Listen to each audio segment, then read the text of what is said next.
તમે આટલા પુરુષો, તમે તમારી બહેનના લગ્ન કરાવ્યા હોય, દીકરીના લગ્ન કરાવ્યા હોય, બરાબર, તમે છેટ દીકરીના હારે વળાવવા જાઓ છો.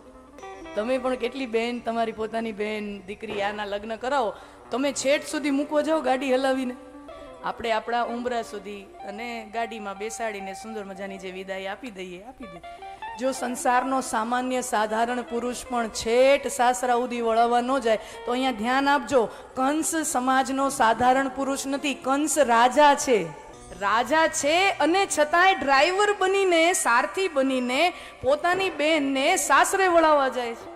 હા, પોતાની બહેનને સાસરે વળાવવા જાય. આમાં એવું હોય, દેખાડો કરવો હોય ને એ નો થતું હોય એનાથી વધારે જ કરે. દેખાડો કોને કે ધારા ધોરણથી વટીને જાય, પ્રદર્શન જ એનું મુખ્ય હેતુ છે.